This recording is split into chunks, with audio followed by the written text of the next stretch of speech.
Três. Quem devia ter dado esse negócio? Você já fala. Começou agora. Bem, pessoal, boa tarde.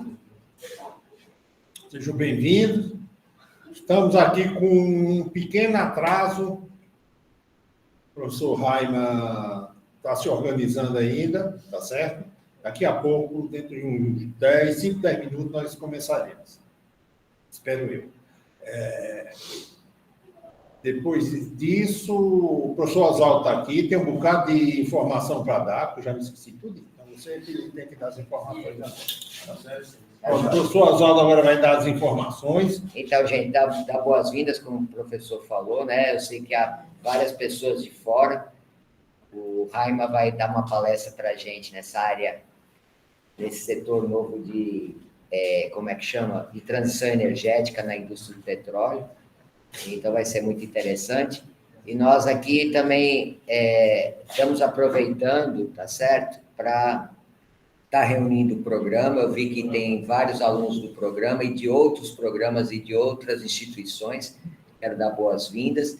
E esse cenário que nós temos aqui é um cenário de uma disciplina que se chama Seminários de Petróleo e Gás Natural. Então, a turma, né, nós estamos, vamos dizer, 60% do curso.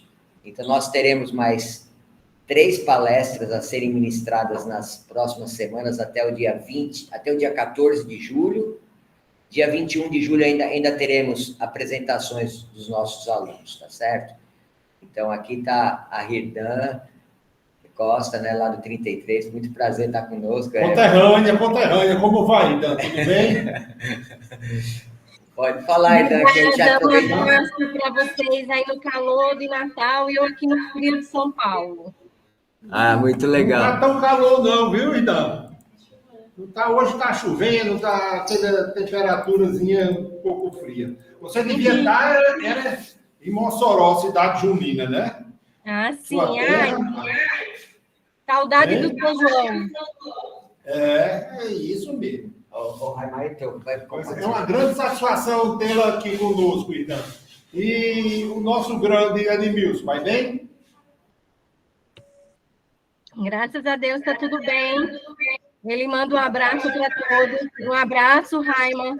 É um prazer te escutar. Um prazer estar aqui com vocês.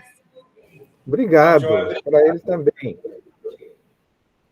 Muito bem, pessoal. Você aqui Raima também. Olá, pessoal. Viu? Raima acabou de entrar aqui. Você está vendo aí, dá para ver mais ou menos. Nós temos vários alunos online e aqui presencial, viu, Raima? Ah, que legal, bacana.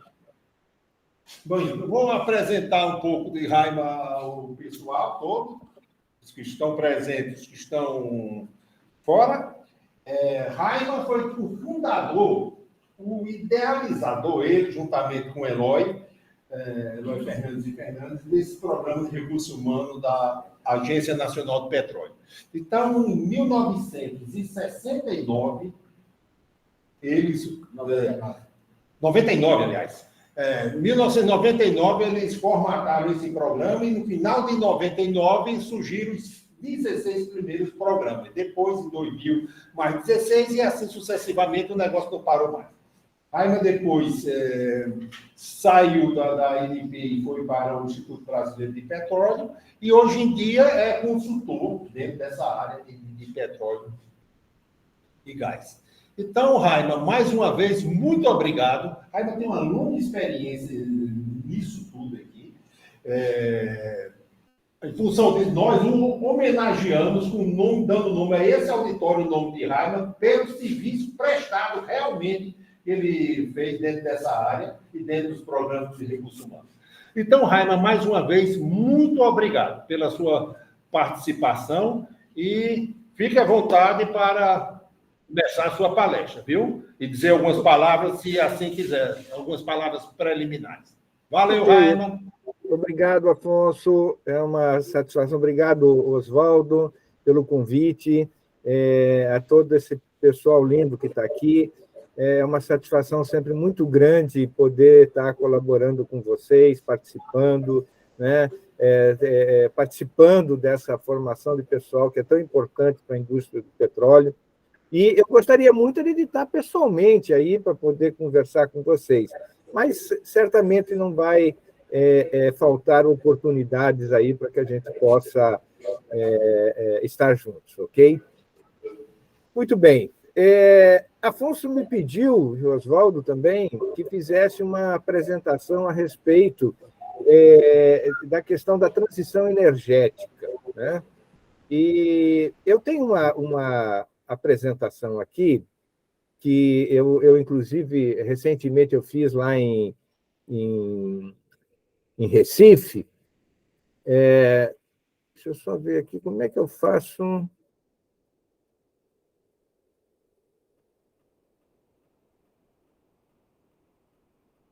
Como é que eu faço para entrar com a apresentação aqui? Raima, você ali do ladinho da mão, você compartilha a tela. Do ladinho da mão você põe compartilhar a apresentação. Isso. Tá, entrou aí agora, geral? Estão vendo? Está entrando, sim. Beleza, está perfeito. Entrou o PDF. Isso. Tá, mas vocês estão vendo a imagem, né? Estamos sim, está ótimo. Você pode botar para apresentação, qual é o comando mesmo no PDF? É Adobe. Adobe é Ctrl-L, né? Ctrl-L. Acho que é Ctrl-L, é isso mesmo. Eu acho que é Ctrl-L, é a exibição. Vai. Ctrl-L. Pronto, perfeito, prefeito Raima. Agora ficou Tá bom? ótimo. Tá bom, Tá ótimo, então. pode seguir. Eu só não enxergo vocês, tá? Agora, vamos lá. Oswaldo, controla o meu tempo. Você sabe que eu falo demais, né? Não, fica à vontade. Tá o Brasil todo te escutando. Tem bastante pessoas de fora também, viu? Tá bom. Um abraço. Valeu. Bem, vamos lá. Eu estou aqui, inclusive, utilizando uma apresentação do Roberto Furian Ardengue, que é o presidente do IBP, né? A respeito de transição energética no Brasil, e que eu considerei que, quando eu pensei em fazer essa apresentação, eu encontrei lá, já no IBP, essa apresentação feita, eu tinha assistido o Roberto e achei que não tinha razão nenhuma de eu querer inventar outra apresentação para vocês, tá? Mas eu vou me permitir pular uma série de itens, porque essa apresentação é um tanto quanto que extensa, né? Ela começa falando um pouco a respeito do próprio IBP. Vou só ocultar essa barrinha aqui, pronto. Por que assim demora tanto para passar? Ah, tá. Já descobri aqui. Muito bem. Tem toda aqui uma história a respeito do IBP, que você já conhece. Vou mandar essa apresentação para vocês, depois vocês podem compartilhar aí à vontade, ok? Mas vamos, então, ver aqui o IBP e a transição energética, né? Nós temos dentro do IBP, o Instituto Brasileiro de Petróleo e Gás, né, a Associação Brasileira de Exploração e Produção. Tá? Essa associação, que nós chamamos de ABEP, ela é uma associação que volta para os temas de exploração e produção de petróleo dentro da nossa indústria. Temos a Associação Brasileira de Downstream, que cuida exatamente do outro lado dessa história, que é toda a parte downstream, e, na verdade, ela inclui também questões relacionadas com o midstream. Temos um comitê de transição energética. Esse comitê ele fica ligado diretamente ao Conselho de Administração do IBP, do qual eu faço parte, tratando justamente desses assuntos gerais sobre a transição energética e como que a indústria do petróleo pode participar desse momento tão importante para o nosso mundo, de uma forma geral, né? Temos a Comissão de Mudanças Climáticas, é uma comissão que discute também como que estaríamos trabalhando e olhando para a questão da mudança climática. O IBP também tem a Comissão de ESG, Tá? Aliás, nós vamos ter nos próximos dias um evento aqui no Rio de Janeiro, lá no Hotel Fairmont, a respeito de ESG, que é um evento que já está aí bombando, extremamente importante também dentro de todo esse contexto. Tem a comissão de SMS, né? A comissão de diversidade e a comissão de compliance, que todas esse conjunto de comissões, comitês, associações, coisa e tal, fazem parte, digamos, de uma forma bastante proativa dessa questão relacionada à transição energética. Tá? Portanto, dentro do sistema de governança do IBP, tá? Nós temos, como eu comentei, esse conselho, digamos, dentro do conselho de administração, esse relacionamento diretamente com o Comitê de Transição Energética, que, por sua vez, ele se relaciona com a Comissão de Mudanças Climáticas diretamente. O presidente do Conselho de Administração do IBP, que hoje é o Jean Paul Prats, conhecido de muitos de vocês aí, uma pessoa bastante ativa no Rio Grande do Norte, né? Participa também o presidente do Conselho de Upstream, presidente do Conselho de Downstream, o que são conselhos ligados diretamente às duas associações que eu comentei, né? Tem um membro independente do Conselho de Administração do IBP, hoje o membro independente que participa do Comitê de Transição Energética o Tadeu Carlos Fraga, que foi durante muito tempo conhecido aí pelo seu trabalho junto ao SEMPS, ele foi o executivo do SEMPS durante alguns anos, tá? E tem também um especialista em transição energética dentro desse comitê lá do IBP. A Comissão de Mudanças Climáticas, ela já é uma comissão bastante extensa, digamos assim, com muitos associados do IBP e outras instituições colaboradoras, como é o caso da Agência Nacional do Petróleo, a EPE, Empresa de Pesquisa Energética, e outras mais que participam dessa Comissão de Mudanças Climáticas. Tá? E aí a gente entra mais diretamente no tema da transição energética. Né?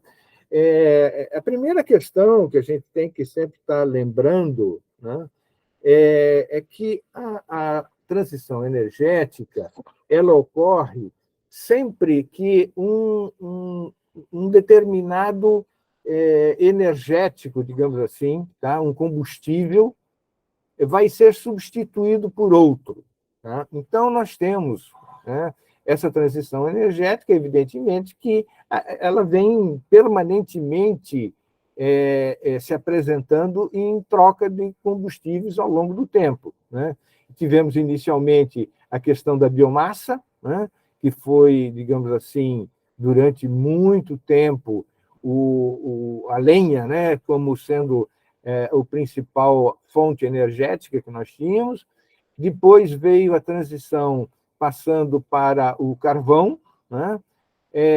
Do carvão, vocês podem observar no gráfico que lá pelos anos de 1960, 1970, começa a haver a transição do carvão para o petróleo. Né? Essa transição vem se ampliando cada vez mais, e hoje o gás natural passa automaticamente a ser o próximo candidato, digamos assim, nessa transição energética. Né? Temos a questão da hídrica, da nuclear, de outros renováveis, mas que certamente ainda estão muito longe de chegarem a se apresentarem como um potencial combustível energético para essa transição energética. Uma das questões que também se observa, tá, é que essa atual transição ela não tem um mote tecnológico, econômico. Né?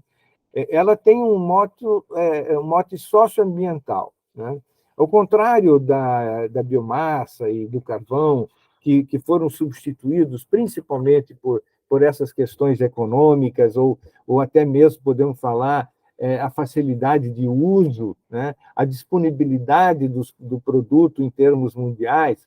Enfim, teve uma série de outras razões que motivaram essa transição energética.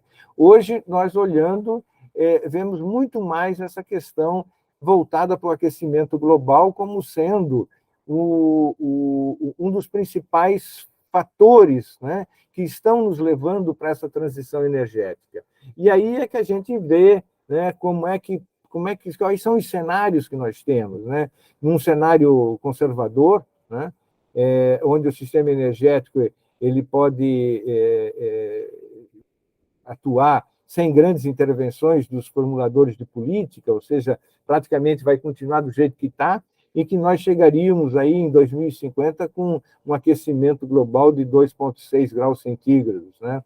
Ou então um cenário moderado, chegando a 2,1 graus centígrados, e também, por outro lado, essa questão desse cenário que todo mundo está apostando nele, que é o cenário das emissões zero em 2050, em que nós teríamos até lá um aquecimento global de 1,4 graus centígrados, né? Isso efetivamente o que vai ocorrer, e o que ocorreria se nós não nos movimentarmos em busca dessa transição energética, nós teríamos aí problemas relacionados com derretimento de geleiras, elevação do nível dos oceanos, extinção de espécies de fauna e flora que nós temos no nosso mundo. Então, essa transição é longa, essa transição ela é contínua, digamos assim, tá? Mas, de qualquer forma, ela é necessária. Quer dizer, e a motivação é exatamente essa, uma motivação socioambiental, econômica, em relação ao nosso planeta, né? Esse contexto que nós tivemos, contexto pandêmico e recessivo, ele acelerou a questão da transição energética e expôs, ao mesmo tempo, uma série de fragilidades da segurança energética mundial, né? Essa questão da Rússia versus Ucrânia, aí, essa guerra, né, é que realmente deu uma mexida geral e infelizmente, nos apresentou algumas surpresas, né? Como, por exemplo, eu cito o caso da Alemanha, que a Alemanha, bastante avançada com energia nuclear, né, regrediu e voltou lá para a era do carvão, né? Isso é uma questão extremamente preocupante, né? E a gente vê o quanto que afeta, né, a economia de cada país em função das possibilidades que cada um tem em tratar esse assunto, né?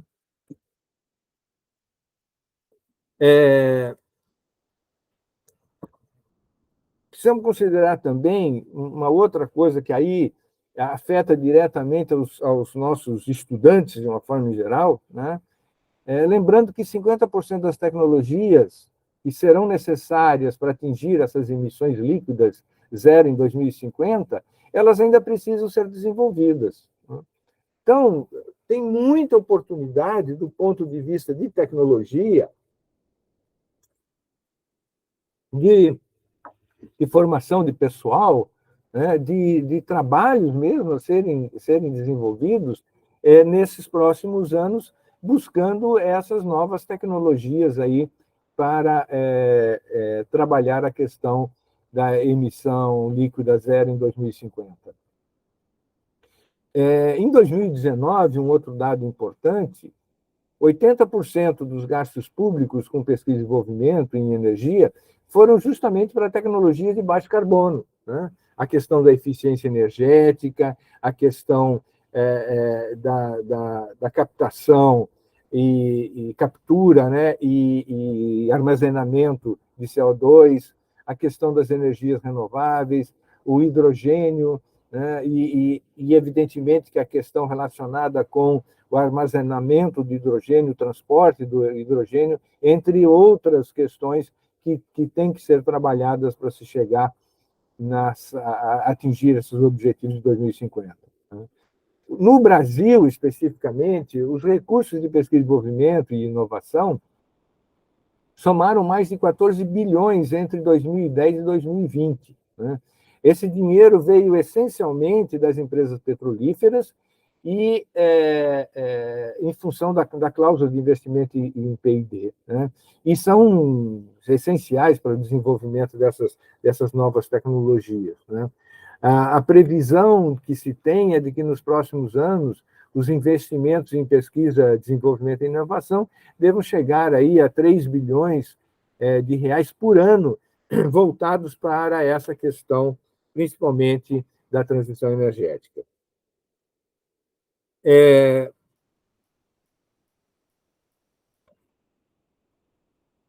Uma outra questão importante é que o Brasil, olhando aqui para o nosso país, ele já possui percentual de renováveis superior ao almejado para a matriz global em 2030.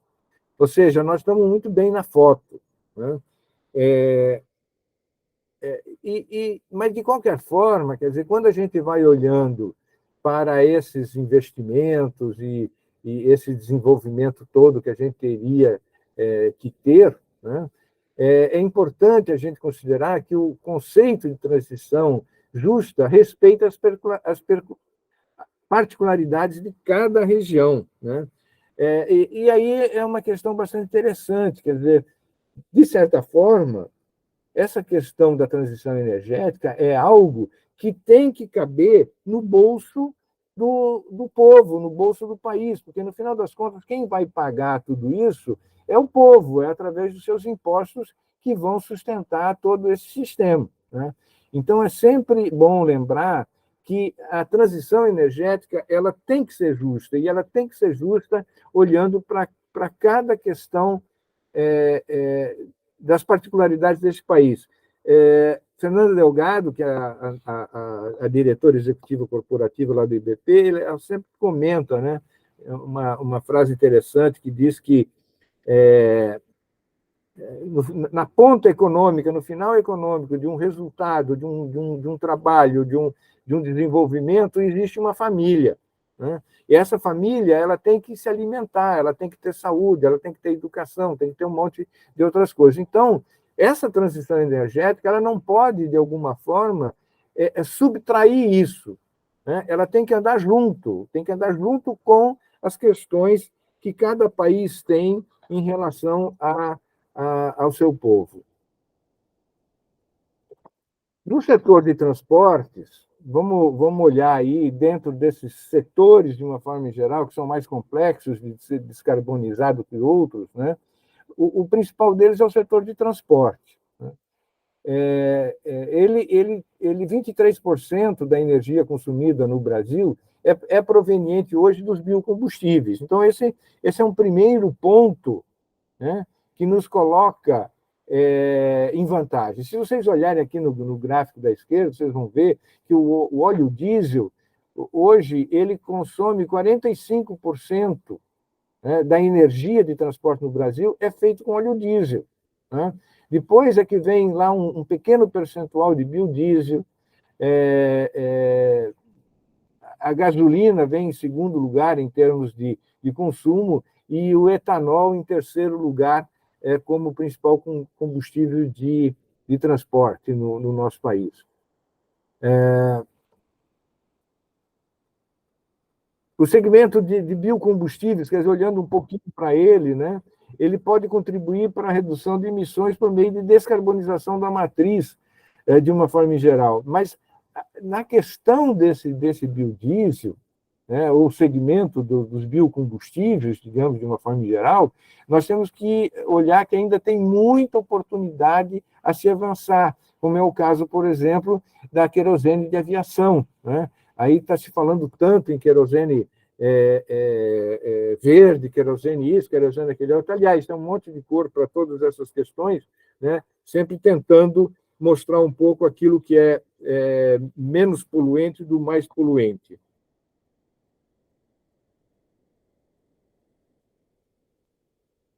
E aí, uma questão que é extremamente importante nós olharmos quando a gente vê essa posição do Brasil em relação aos biocombustíveis, de uma forma geral, tá?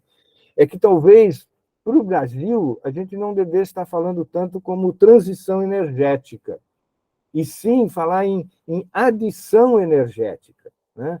O Brasil precisaria, olhando essa questão do seu posicionamento como já todo um conjunto de tecnologias verdes, né? Olhar essa importância do desenvolvimento desses novos combustíveis, com menores taxas de emissão de gases de efeito estufa, né? E aí, um dado também bastante interessante, que é o seguinte: os campos de Tupi e de Búzios, do pré-sal, eles têm uma concentração de 10 quilos de carbono por barril, sendo que a média internacional é de 30 quilos de gás carbônico por barril. Isso é interessante, porque, de certa forma, o petróleo que é extraído hoje no Brasil, e na média brasileira está em torno de 20 quilos por barril, nós diríamos que é um petróleo que passa a ter um valor maior do que o petróleo internacional. Não é assim que ainda é hoje valorizado o nosso petróleo, mas certamente, num curto espaço de tempo, a questão da concentração de CO2 por barril passará também a fazer parte de digamos assim, do valor desse petróleo produzido aqui no nosso país, né? Todo desafio, de uma forma em geral, ele também traz oportunidades para nós. E, no caso brasileiro, sim, está trazendo uma série de desafios, né? Um deles é olhando esse novo mercado de gás, que ele pode viabilizar a participação ainda maior de renováveis, né? E dentro desse novo mercado de gás, também com a injeção simultânea de biogás, né? Garantindo, assim, a questão da segurança do suprimento energético, né? Hoje, inclusive, nós temos aí um mercado que se abre para novos gasodutos, né, com a oportunidade de geração econômica bastante significativa. Temos essa questão do programa Gás para Empregar, né, porque toda vez que a gente fala de gás, a gente tem que lembrar que gás é alguma coisa que tem que ter um equilíbrio entre a oferta e a demanda, né? O gás não se estoca, né? Não é como eu posso fazer com o petróleo ou como eu posso fazer com outros combustíveis. O gás, eu tenho uma produção e tenho numa ponta, e na outra ponta eu tenho que ter o consumo, né? Então, isso daí tem que andar de uma forma conjunta, é que nem a história do ovo da galinha, né? Tem que estar sempre de forma conjunta. E é isso que, justamente dentro dessas possibilidades que nós temos de aumento da produção de gás, principalmente no pré-sal, né, é que vai gerar essas novas oportunidades.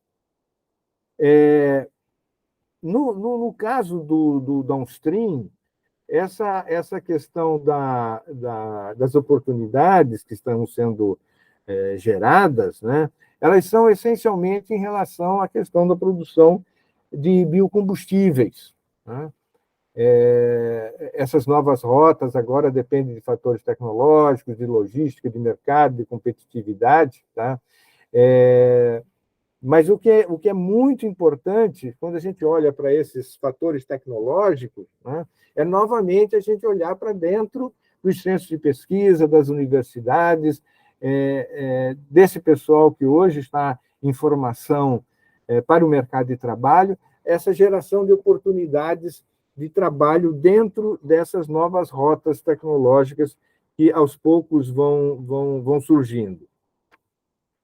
E aí a gente tem alguma visão de investimentos, né, que, no caso aqui, é uma previsão de investimentos para abastecimento até 2035, em que você precisaria aí de 8,1 a 8,8 bilhões de investimento em infraestrutura de derivados, 109 bilhões de investimento em infraestrutura multissetorial, 6,5 bilhões de investimentos em produção de biocombustíveis, ou seja, há toda uma abertura bastante significativa de investimentos aí ao longo do tempo. Né?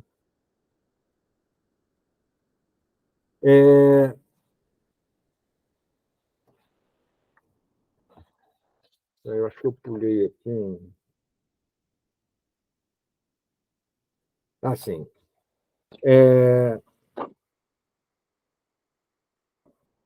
O desenvolvimento do olhar desse mercado de gás, né, dentro desse contexto da transição energética, ela é bastante importante no mix de diversas outras tecnologias que estão surgindo. Né?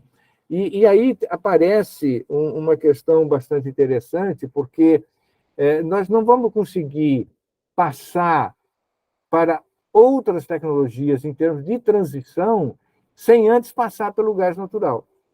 Então, essa é uma questão que a gente tem que olhar para ela como uma questão inexorável. Muita gente diz, mas o gás continua sendo fóssil, coisa e tal. Sim, mas não há como você pular de uma coisa para outra, principalmente quando você olha como é que está hoje distribuída ao longo do tempo essa questão da participação das fontes na capacidade instalada da geração no nosso país. Né? Hoje nós temos a hidrelétrica como sendo a principal, a eólica, a geração distribuída, e aí vem, né, com algumas outras questões. Mas, no cômputo geral, a gente não pode esquecer dessa importância do gás natural. E também uma outra questão que é extremamente importante é a questão da energia nuclear. Né? Nuclear tem todas as suas dificuldades, tem uma questão aí de uma maneira como se olha para a questão nuclear, mas a verdade é que hoje muitas novas usinas nucleares já estão sendo construídas, principalmente sob uma liderança da França, né, do Canadá, da China, dos próprios Estados Unidos. Né? Aliás, o primeiro-ministro do Canadá, o Justin Trudeau, ele, recentemente, numa palestra dele, ele afirmou que não haverá transição energética sem energia nuclear. Né? E por que disso? Né? Porque a energia nuclear é uma fonte estável de fornecimento de energia. Enquanto que, se nós olharmos para a eólica, se nós olharmos para a questão da solar, né? E mesmo para a hidrelétrica, nós vamos ver que elas são sujeitas a altos e baixos. Né? Por exemplo, hidrelétrica, recentemente nós tivemos aqui no Brasil uma série de problemas em função da falta de chuvas. Né? E aí fez com que tivesse que se acionar as outras usinas geradoras, né? As termoelétricas, para que pudesse suprir energia. Se lembrarmos o que aconteceu no Texas também agora recentemente, numa época atípica, tá certo, mas que ocorreu de muita neve lá no Texas, né? O primeiro que cobriu as placas fotovoltaicas. E aí, cobrindo as placas de neve, acabou toda a geração de energia fotovoltaica. Depois, a própria neve, incrustada nas pás dos geradores eólicos, eles tiveram que ser desligados e também parou a produção de energia dessas fontes. Né? Então, a solução para uma manutenção mais constante, né? Nós temos aí a questão do gás natural, que seria também uma forma de manutenção constante de energia, e também, e principalmente, a questão da energia nuclear.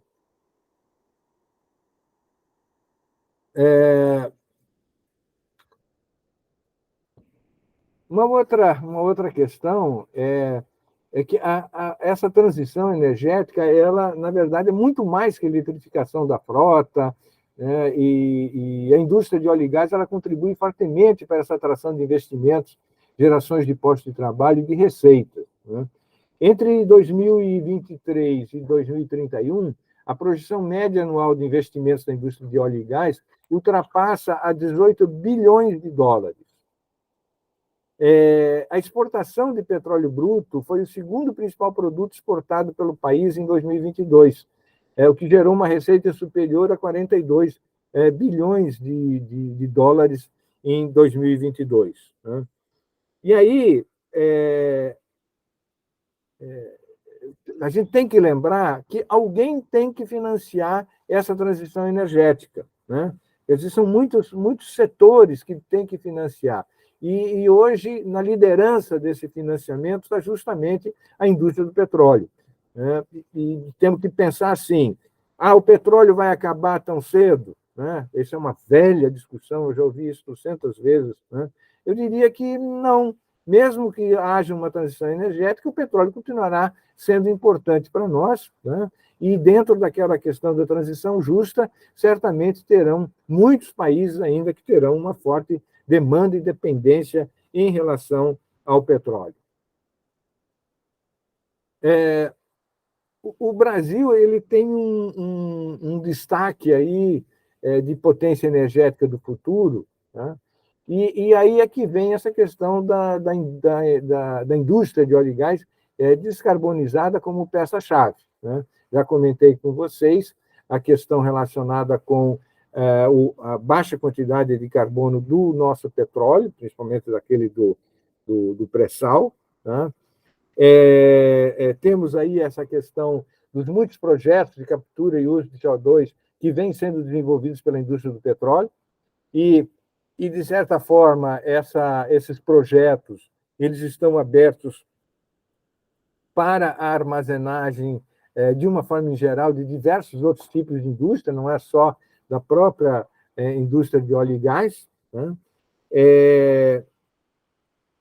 Uma outra questão que essa difusão de fontes de energia renovável em ambientes offshore também é uma promissora vertente tecnológica, ou seja, essa questão da geração de energia eólica offshore está se mostrando como algo viável ainda hoje, economicamente talvez não seja tão viável, mas o Brasil já tem toda uma excelência de condição de trabalho e conhecimento de produção offshore, né, em função das nossas plataformas. Então, para o Brasil, isso aí é realmente bastante, digamos assim, tecnologicamente, bastante promissor. Né? E aí, a gente teria, dentro de uma pesquisa feita lá pelo pessoal da ANP, a gente diria que mais de 200 milhões de reais foram direcionados a projetos relacionados a temas como biocombustíveis, fontes alternativas, hidrogênio, por meio do Programa de Pesquisa e Desenvolvimento da ANP desde 2016. Né? Então, diversas universidades, diversas instituições credenciadas pela ANP têm trabalhado muito dentro desse tema, dessas energias alternativas, dos biocombustíveis de uma forma em geral. A questão relacionada com o posicionamento dos associados do IBP no âmbito dessa transição energética, que é bastante importante olhar, porque, afinal de contas, nós estamos falando da indústria, né, que tem uma grande participação na geração de gases de efeito estufa. Né, e ela própria, agora, reconhecendo isso, está trabalhando no sentido de recuperar isso. Né? Mas entende-se algumas questões que são primordiais. Primeiro, que há um espaço para gerar riqueza a partir dessas reservas nacionais de petróleo e gás. Tá? Então, nós precisamos dessas riquezas para poder trabalhar essa questão de transição, né? Contribuindo com a descarbonização por meio de investimentos em tecnologia que aumentem a eficiência e reduzam as emissões. E aí está um papel da universidade em contribuir com esse processo, contribuir com a indústria do petróleo, para trabalhar nessa questão da descarbonização, né? Dentro desse contexto, o IBP se posiciona com base em 6 pilares. O primeiro é reduzir a intensidade de emissões de escopo 1 e 2 de EIP a um nível compatível com as melhores práticas globais do setor, levando a um padrão de excelência das emissões absolutas das operações próprias. Uma pergunta, vocês têm familiaridade com esse termo? Do escopo 1, escopo 2, escopo 3, coisa e tal? Não sei se vocês têm familiaridade. Eu não tinha. Quando eu comecei a estudar esse negócio de transição energética, eu descobri o que é. Eu vou falar para vocês. Tá? O que é o escopo 1? São as emissões que são liberadas pela empresa como resultado de suas operações, né? Então, quando a empresa está trabalhando dentro de uma determinada produção, ela está gerando gás carbônico. É uma siderúrgica, é uma indústria petrolífera, é uma indústria de bebida, está todo mundo gerando CO2, né? E isso se estende a diversas atividades da indústria, como, por exemplo, os seus veículos próprios, que são utilizados para a entrega, por exemplo, desses produtos, né, de uma forma geral. Então, toda essa emissão de gases de efeito estufa são considerados como emissões do escopo 1. O escopo 2 são aquelas emissões indiretas, como a geração de energia elétrica adquirida pela empresa. Então, a empresa, para trabalhar, ela precisa de energia elétrica. De onde vem essa energia? Essa energia é de fonte nuclear? Essa energia de fonte hidráulica? É de fonte térmica? A geração térmica é em função de gás natural? É em função de carvão? Como é que isso funciona? Então, para cada caso desse, vai ser calculado qual é a quantidade de gás de efeito estufa gerado dentro dessa condição de uma matéria-prima, digamos assim, que é utilizada pela indústria na sua produção. Essas são, então, as emissões indiretas consideradas emissões de escopo 2. E as emissões indiretas de escopo 3, elas não são, de uma forma em geral, incluídas nessa cadeia de valor, tá? Pelo menos até hoje não se trabalha muito isso, porque elas têm uma categorização já de forma independente da própria empresa que está, digamos, gerando esse gás de efeito estufa.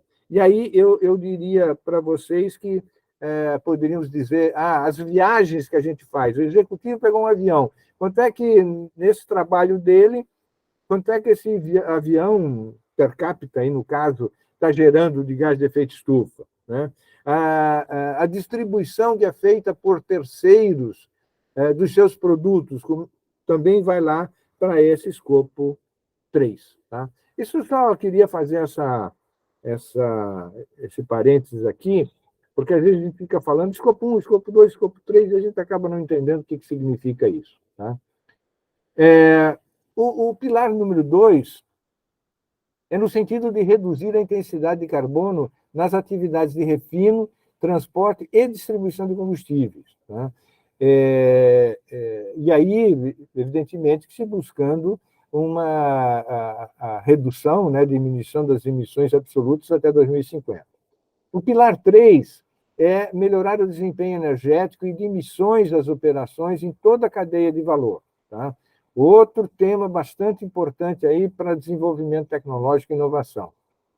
O pilar 4 é contribuir com a adoção de alternativas mais eficientes em carbono no cliente final, colaborando para a redução das emissões do escopo 3, está vendo? Então, a gente também está olhando lá essa questão. Quando nós falamos assim, estamos desenvolvendo um novo combustível para a aviação, na verdade, a gente está trabalhando tanto no escopo 1 quanto no escopo 3, tá certo? Isso pode combinar. O escopo 1 para a empresa de aviação, o escopo 3 para quem usa a empresa de aviação. O quinto seria investir em tecnologias de remoção de carbono para contribuir com uma transição justa e desenvolver novos modelos de negócios dentro da agenda climática. Né? Isso aí é uma questão de efetivamente remover o carbono já na atmosfera, de uma forma geral, ou mesmo em alguns outros tipos de produtos. E, finalmente, apoiar o desenvolvimento de um mercado de carbono economy-wide no Brasil, né? Então, temos que trabalhar nisso, tem que ter toda aí uma regulamentação técnica para que a gente possa ter efetivamente esse mercado de carbono. Tá? Estou chegando no final. Esse processo de transição energética, ele é uma realidade a qual a indústria de óleo e gás está se adaptando. Quer dizer, todos nós, todas as indústrias, e principalmente a de óleo e gás, ela está se adaptando de uma forma bastante intensa a essa nova realidade. Tá? A transição energética, ela impõe uma agenda de busca pela descarbonização com impactos importantes para o segmento de petróleo e gás, que é a base da matriz energética mundial hoje, e, como eu comentei, vai continuar sendo durante muito tempo. Tá? Esse processo de transição ele está vinculado a uma série de desafios, entre os quais se destaca a necessidade da garantia do suprimento de energia e o desenvolvimento de tecnologias que são mais efetivas a um custo, como eu falei, que cabe no bolso de todo mundo. Tá? Então, esse processo de transição, nós temos que estar considerando que a garantia de suprimento de energia tem que ser constante. Quer dizer, não tem como a gente, não, de repente, trocar uma energia por outra. Né? Esse processo não é assim tão execuível de forma tão rápida. Tá? Uma outra questão que a transição energética nos traz como desafio é a demanda por minerais estratégicos. Tá? E aí entra a questão da própria produção de baterias, por exemplo, que a gente tem que olhar para essa questão, né? E que, evidentemente, isso vai mudar um pouco a questão da importância dos países no fornecimento de baterias, de uma forma geral, e outros minerais, começa a mudar um pouco essa geopolítica, digamos assim, em relação à mineração. Tá? Uma outra questão é que a indústria de óleo e gás no Brasil e no mundo todo também, ela tem ainda uma importância estratégica do ponto de vista da geração de emprego e renda, né? E de receita para estados e municípios, além de ser grande propulsora do desenvolvimento tecnológico. Então, nós temos que imaginar o seguinte: primeiro, que nós temos aí, na indústria do petróleo, uma geração de emprego, direta e indireta, extremamente significativa. Né? Um outro ponto é que muitos estados e municípios eles dependem, evidentemente, que dos royalties do petróleo para grande parte da sua manutenção. A gente tem alguns municípios aí que vivem com a maior parte, digamos assim, da sua arrecadação que provém dos royalties do petróleo. Né? E, em função disso, tem toda uma questão social atrás dessa questão. Aliás, falando em questão social, né, eu estava assistindo uma audiência pública a respeito da margem equatorial, em que o prefeito lá de Oiapoque estava comentando que só nessa fase de preparo tinha cerca de 350 moradores da cidade de Oiapoque trabalhando lá para a Petrobras, né? E que agora, com a desmobilização que ocorreu, esses 350 estão voltando para a floresta, né?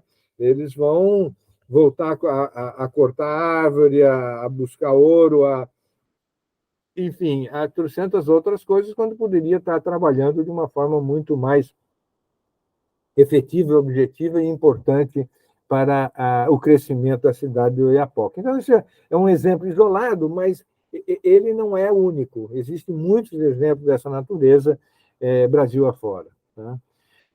E aí, finalmente, eu poderia dizer que o IBP reconhece esse papel da indústria de óleo e gás no âmbito da transição energética e que tem como objetivo contribuir com essa trajetória de descarbonização até 2050, ou seja, o IBP está plenamente engajado dentro desse processo, né? E a gente espera que, de uma forma geral, os centros de pesquisas, os ICTs, as universidades, todo mundo se engaje contribuindo com a questão do desenvolvimento tecnológico, que é uma das questões que, com a cláusula de investimento em P&D, tem alcançado resultados fantásticos no nosso país, com centenas, milhares de projetos sendo desenvolvidos.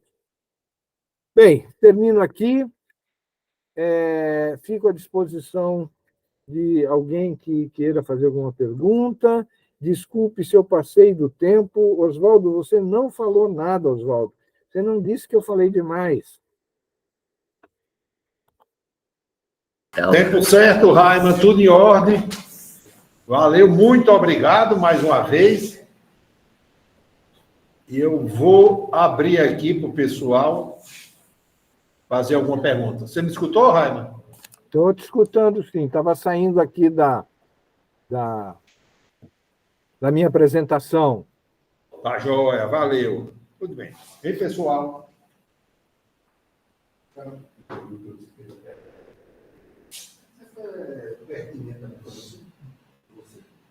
Eu falei muito, falei pouco, falei muita abobrinha. Falou zero abobrinha, estudou bastante, viu? Ó, depois você pode distribuir essa apresentação, eu vou te mandar ela, tá? Manda sim, que a gente compartilha para os alunos para eles fazerem relatório. O Afonso está dirigindo aqui, ó, Afonso, para apresentar. Ele vai fazer uma pergunta. Chega, vem cá. O Gilson vai fazer uma pergunta. Chega, Gilson. Legal.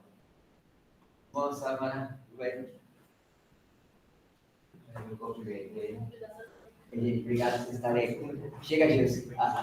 Fica aqui de pezinho, você tá bom aqui, ó. Dá para você, dá para ver. Professor, boa tarde, tudo bom? Olá. Professor, semana passada, na verdade, na retrasada, a gente teve uma palestra também que remetia esse assunto de transição energética.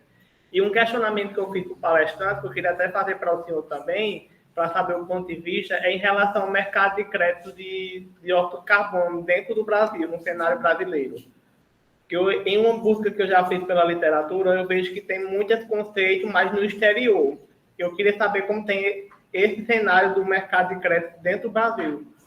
Será que tem como se eu falasse mais ou menos uma visão de como está sendo atualmente? Olha, eu não tenho informações mais precisas sobre esse mercado. O que eu sei é que é um mercado que está em regulamentação. Tá? Eu acho que a Irdan poderia falar isso. A Irdan conhece bem o mercado de carbono. Conhece, Irdan? Mas, enfim, eu não tenho muita informação, tá? Mas o importante do mercado de crédito de carbono é a sua regulamentação, e isso é algo que está hoje em andamento, tá? É um processo que já está em andamento, tá? Mas nós vamos ter que aguardar um pouco mais para ver como é que efetivamente ele vai se comportar aqui no Brasil. Ele não vai ser muito diferente do que nos outros países, não, tá? Inclusive porque já existem empresas estrangeiras interessadas nessa questão do mercado de carbono do Brasil. Fala, então, você pode falar. Eu sei que você pode falar. Tá bom. Hã? Tá bom, então eu vou falar. Eu digitei minha pergunta, mas já que eu posso abrir aqui o microfone. Parabéns, Raima, pela excelente palestra. É muito bom ver esses dados, esses números, essa visão, né, do IBP. Esse último ponto que você tocou, realmente os royalties das participações governamentais, né, de forma geral, são relevantes para as finanças públicas brasileiras. Então, isso precisa ser bem ponderado. É importante considerar que 50% da matriz energética brasileira é proveniente de hidrocarbonetos. A matriz energética mundial, 75%, também é hidrocarbonetos. Então, falar em transição energética, na minha opinião, verificar que isso vai se dar ao longo prazo. Por quê? Porque o mundo ainda depende muito de petróleo e gás, e é uma riqueza para o Brasil. Então, não tem como pensar em transição do dia para a noite. Isso é algo paulatino. E aí, em termos de emissões globais, né, de gás de efeito estufa, você vai criando alternativas, como tecnologias de mitigação, a exemplo da captura e estocagem de carbono. Você está correto, o mercado de carbono no Brasil está avançando em termos de regulamentação, está circulando, inclusive, uma minuta de um aparato regulatório em alguns grupos que eu faço parte, né, em termos de créditos de carbono.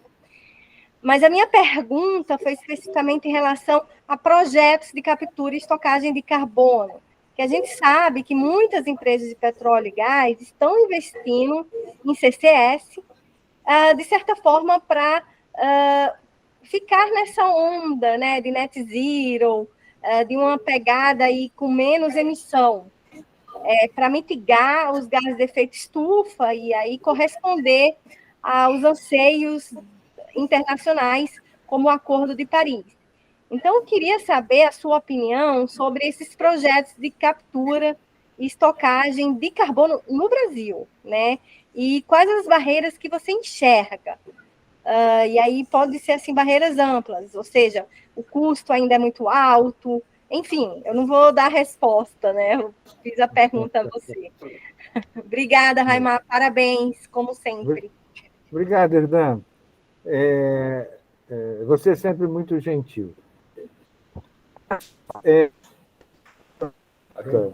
Eu diria o seguinte, nós já temos hoje diversas empresas que já estão operando essa questão de estocagem de carbono. Uma delas é a Origem Energia, né? Aí da região Nordeste.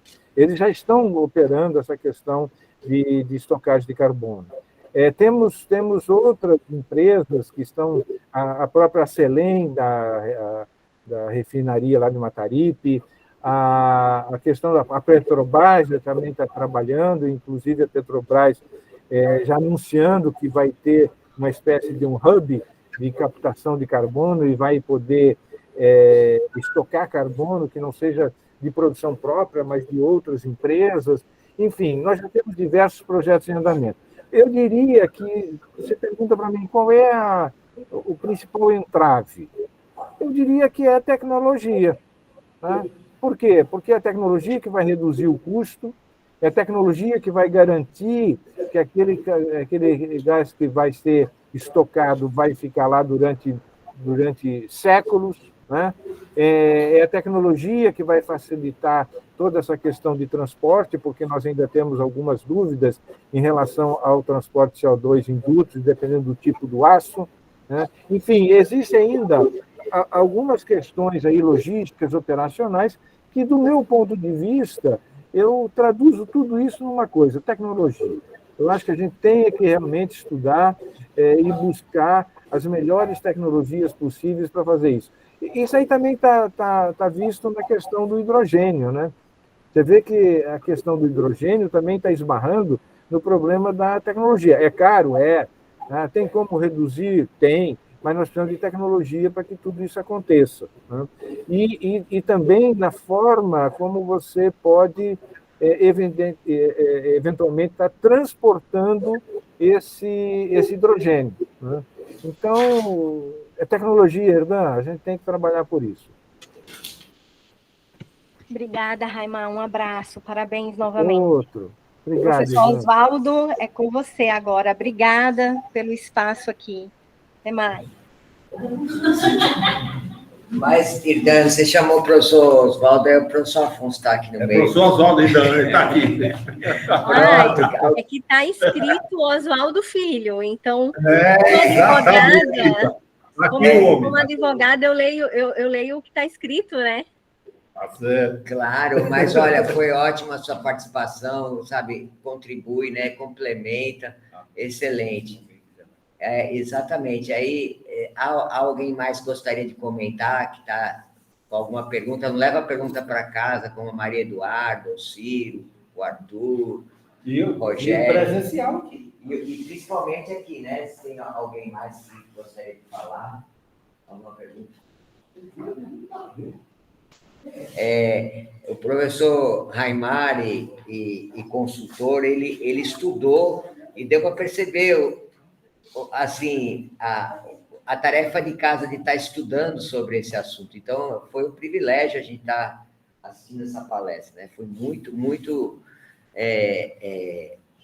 assim, edificante. Foi, assim, a gente vai aproveitar bastante tudo que foi falado. Acho que a gente tem que continuar estudando esse assunto, né, Raima? Porque as coisas são, como você explicou, é contínuo e dinâmico, né? Então, vão existir mudanças no futuro e afeta muito a economia dos respectivos países no mundo, né?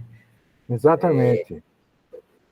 Eu acho assim, é muito legal ouvir que o Brasil tem pouca participação na emissão de carbono, não é isso? Relativamente, né? Exato. Nós estamos nessa questão, nós estamos numa posição bastante privilegiada, né? Lógico que nós temos que fazer mais, a gente não pode ficar parado. Se ficar parado, os outros passam, né? Então, nós temos que fazer mais, temos essa oportunidade, né? Mas a minha visão dentro desse contexto, quer dizer, me preocupam duas coisas. Uma, tá, é que nós não podemos tomar medidas voltadas por uma questão ideológica, política, sentimental, qualquer outra coisa que valha, sem considerar a questão econômica e principalmente essa questão social que envolve essa questão da troca de determinados bens, né, para a transição energética. Imagina você o seguinte, nós temos cidades aí no nosso interior, né, que são cidades que mal têm um ônibus caindo aos pedaços para transportar as crianças para a escola. Agora, nós vamos pensar que nessa cidade, por força de uma lei, o prefeito tem que comprar um ônibus elétrico? Não dá assim. Né? Nós temos que olhar de uma forma integrada para tudo isso. Em cada setor tem que caber no bolso daquele povo, porque, no final das contas, é o povo que paga essa conta. Né? Então, temos que, à medida em que a gente está avançando nisso, a gente tem que tomar certos cuidados. E aí entra, essencialmente, essa questão da contribuição daquelas cidades que têm melhores condições para ter projetos mais ousados. Né? Estava lendo essa semana a respeito de São Paulo. São Paulo está com um programa extremamente ousado na troca de ônibus, se eu não me engano, eram 2.300 ônibus elétricos aí dentro do próximo ano que eles vão estar implementando lá em São Paulo. Né? São Paulo pode. Né?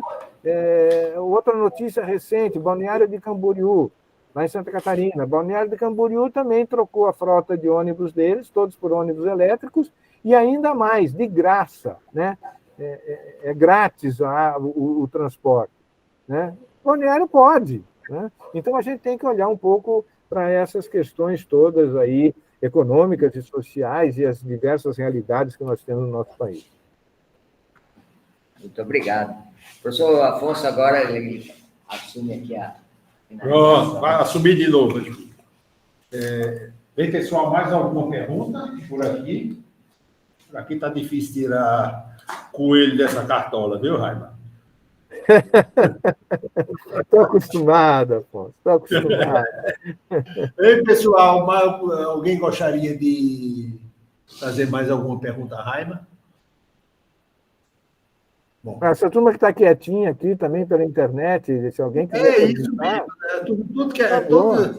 Tudo quietinho, só o Irdão que falou. E falou bem, viu, Irdão? Irdão, você devia estar em Mossoró uma época dessa. Irdão é moçoroense, viu, Raima? É conterrânea. É? Eu sou de Currais Novos.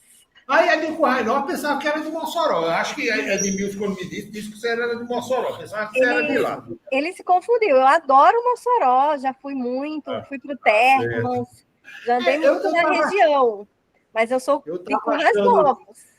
Eu estava achando estranho de ser de Mossoró com esse nome Medeiros, viu?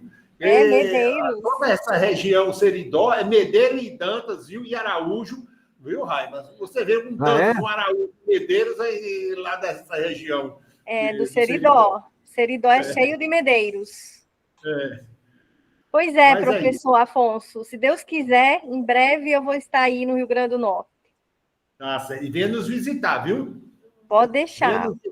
Mas você vai estar aí definitivo? Não, de férias, né? Ah, tá. Agora. Beleza. Venha nos visitar. No mês de julho a gente está aqui, viu? Não, em julho não. Férias, não. Esse julho não vai dar. Eu estou vendo algum feriadão, ou então eu chego aí em dezembro. Ótimo. Venha nos visitar. Mas será uma satisfação. Pode deixar. Tá certo. Abraço. Abraço, tudo de bom. Dá um abracinho, Edmilson. Obrigada. Pode deixar. Tchau. Bem, pessoal, então, mais uma vez, agradecer. Alguém gostaria de fazer alguma pergunta? Vamos dar uma olhada final. Eu só gostaria de falar uma coisa, Afonso. Pronto, à vontade, Raima.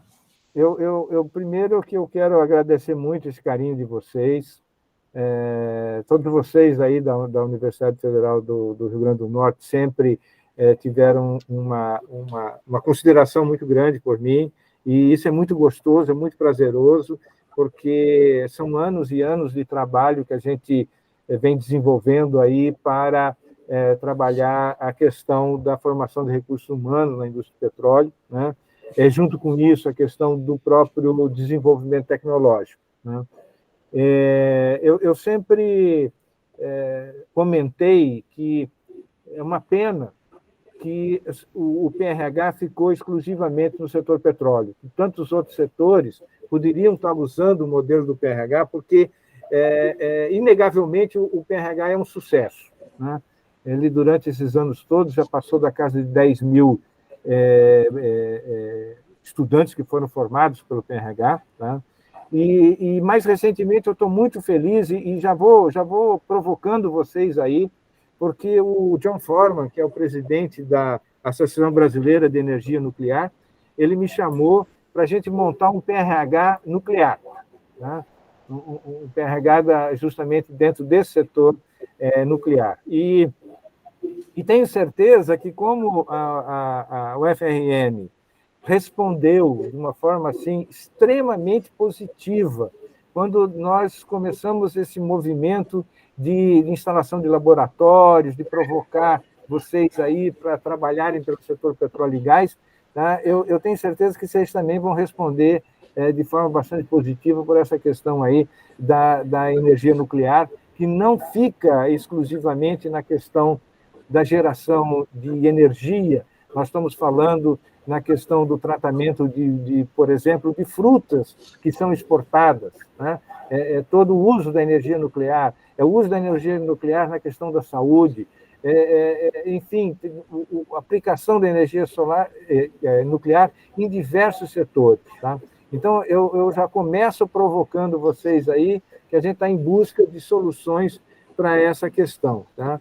E a outra coisa que eu queria era agradecer todo esse nosso público aqui que fica nos acompanhando e assistindo aí as nossas palestras, tá? Muito obrigado a vocês.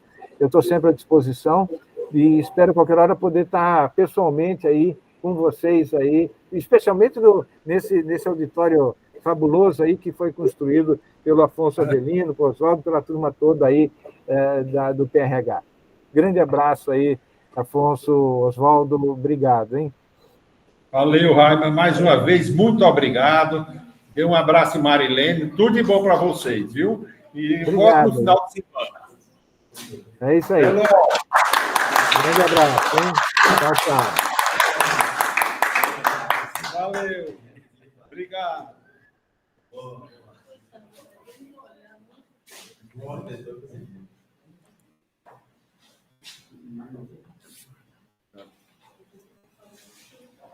É aqui.